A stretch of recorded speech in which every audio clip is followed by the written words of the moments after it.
Mga kapuso, nakukulangan ang ilang mambabatas sa tugon ng Department of Education patungkol sa mga kaso ng karahasan sa iba't ibang paaralan sa bansa. Sa pagdinig ng komite sa Kamara, lumabas din na kulang na mga guidance counselor at school counselor associates sa mga paaralan. Nakatutok si Darlene Kai. Bago pa ang pamamaril sa Tacloban ng 2 estudyante na ikinasawi ng 3 nilang kaeskwela, may 7 estudyanteng edad 15 na ring nagplanong umatake at maghasik ng karahasan sa Laguna noong Marso na napigilan lang ng PNP nang mamonitor ang kanilang usapan online. Nakuha sa kanilang ilang t-shirt na may nakalagay na No Lives Matter at Natural Selection. At noong Pebrero naman, isang grade 12 student ang nagpaputok ng baril sa loob ng isang classroom sa Lian, Batangas.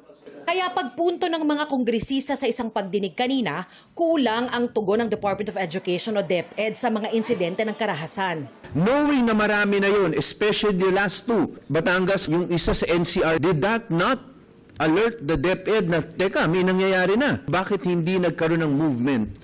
Yes po, kaya nga po nung February po, nag-issue po tayo nung policy, yung SMLE, yung Ensuring Safe and Motivating Environment po. Doon po dinefine yung mga safety protocols po, Mr. Chair. Ayon sa DepEd, naglabas sila nitong Marso ng DepEd order na nagpapaigting sa mga Standard Operating Procedure o SOP sa pagresponde sa mga insidente ng karahasan, bullying at iba pang banta.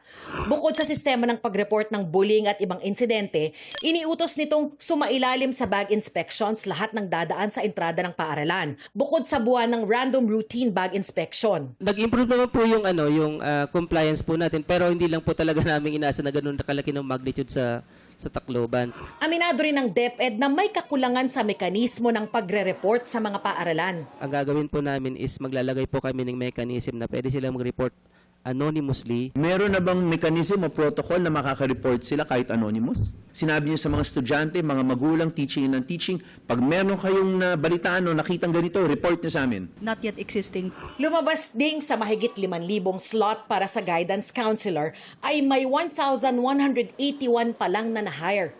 Wala pa namang na-hire sa 10,000 school counselor associates na nakapaloob sa Basic Education Mental Health and Wellbeing Promotion Act. We submitted at the CSE sometime in November 27 of 2025. As of June 3 of this year, we were informed that it's already on the Commission and Bank for approval. We sent another follow-up letter. I cannot commit Of course, yes. Tama na. any definite timeline, Mr. Chair. It will